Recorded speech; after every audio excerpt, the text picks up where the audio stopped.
नमस्कार, कोडवर्ड संवाद में आपका स्वागत है। हम लोगों की आवाज रमेश पटेल। लोकसभा में विपक्ष के नेता राहुल गांधी के जन्म दिवस पर रोजगार दिल्ली के जंतर मंतर पर काकरोचों का धरना प्रदर्शन जारी। समय के साथ खबर पाने के लिए चैनल को सब्सक्राइब करें। नमस्कार, खबर विस्तार से। दिल्ली के जंतर मंतर पर काकरोच जनता पार्टी केंद्रीय शिक्षा मंत्री के इस्तीफे को लेकर धरने पर डटे हुए हैं। काकरोच जनता पार्टी को अब धरने का दायरा बढ़ाते हुए शिक्षा और पेपर लीक के साथ रोजगार को भी जोड़ना चाहिए, क्योंकि पेपर लीक एक सुनियोजित साजिश और उस साजिश में नौकरी और रोजगार ना देना पड़े, इसलिए पेपर लीक। केंद्रीय शिक्षा मंत्री धर्मेंद्र प्रधान शामिल है, बल्कि पूरी की पूरी सरकार शामिल है, जिससे शिक्षा मंत्री के इस्तीफे से ना तो पेपर लीक रुकेगा, ना ही रोजगार मिलेगा। विपक्ष के नेता राहुल गांधी के जन्मदिन पर रोजगार मेले का आयोजन किया गया। विपक्ष के नेता का जन्मदिन रोजगार दिवस के रूप में मनाया जा रहा है। प्रधानमंत्री नरेंद्र मोदी जी का जन्मदिन बेरोजगारी दिवस के रूप में मनाया जाता है। विपक्ष के नेता राहुल गांधी विपक्ष में हैं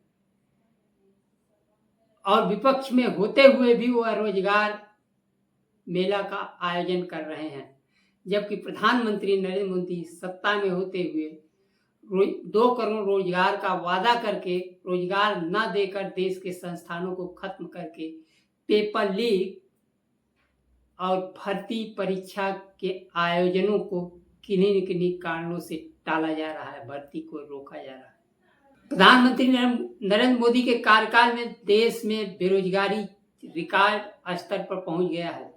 विपक्ष के नेता राहुल गांधी सामाजिक न्याय, भागीदारी, संविधान बचाने, पेपर लीक, महंगाई, आर्थिक सुनामी और बेरोजगार युवाओं, किसानों की बात करते हैं। प्रधानमंत्री मोदी के कार्यकाल में अब तक भर्ती और परीक्षा पेपर लीक हो चुके हैं। यहाँ किसी की जिम्मेदारी बनती नहीं है, एक सुनियोजित साजिश है। पहले देश के विश्वविद्यालयों में शोध और शिक्षा को गुणवत्ता को खत्म किया जा रहा है, ताकि इन्हें भी उद्योगपतियों को सौंपा जा सके।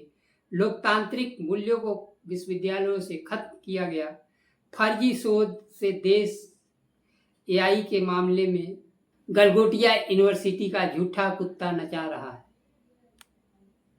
एआई में भारत दुनिया में कहीं नहीं ठहर पा रहा है। देश के संस्थानों को पहले बदनाम किया जाता है, फिर अडानी अंबानी को कौड़ियों के भाव सौंप दिया जाता है।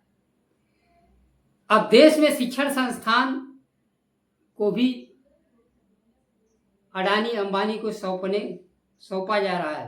लाखों प्राइमरी स्कूल को बंद कर दिया गया। दलित, पिछड़े, गरीबों के हाथ से शिक्षा छीना जा रहा है। यह एक सुनियोजित तरीका है। न शिक्षा दिया जाएगा, न भर्ती करने की बात आएगी। प्रधानमंत्री नरेंद्र मोदी 2 करोड़ रोजगार नौकरी देने का वादा तो किया, लेकिन चाहकर भी वह वादा पूरा नहीं कर सकते। इस वादा में सबसे बड़ी बाधा अडानी और अंबानी बनकर खड़े हुए हैं। आज युवाओं के बीच नीतीश कुमार, अनुप्रिया पटेल, चंद्रबाबू नायडू जैसे लोग खलनायक बने हुए हैं। यह सरकार को समर्थन कर रहे हैं। देश के युवाओं के भविष्य की कीमत पर। अब तक देश में नागरिकों को सरकार चुनने का अधिकार था, लेकिन एसआईआर के माध्यम से वोट काट कर, छीन कर वोट के अधिकार से भी वंचित कर दिया गया। वही देश की न्यायपालिका सुप्रीम कोर्ट अगले चुनाव में मतदान करने की सलाह देते हैं। प्रधानमंत्री मोदी के कार्यकाल में 2 पीढ़ियां रोजगार से वंचित होने जा रही हैं। सरकार के लोग मंदिरों, सरकारी ठेकों, सड़कों में लूट रहे हैं, कहीं पुल गिर रहे हैं, कहीं सड़क धंस रही है। कॉकरोच जनता पार्टी एक युवाओं के बीच में उम्मीद बनकर उभरी है।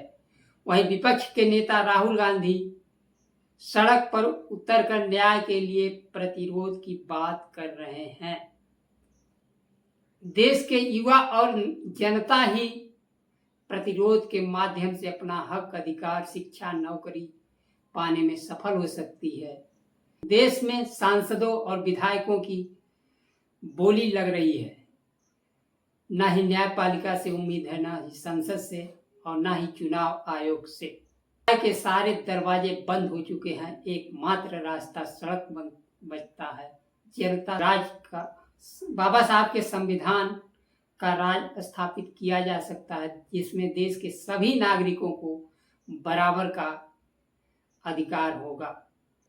कर्नाटक के गृह मंत्री प्रियंक खड़गे ने जब आरएसएस राष्ट्रीय सेवक संघ से रजिस्ट्रेशन की बात कही तो यह आवाज उभर कर आई कि दलित कब से आरएसएस जैसे संगठन से सर्टिफिकेट मांगने लगे, कागज दिखाने के लिए कहने लगे।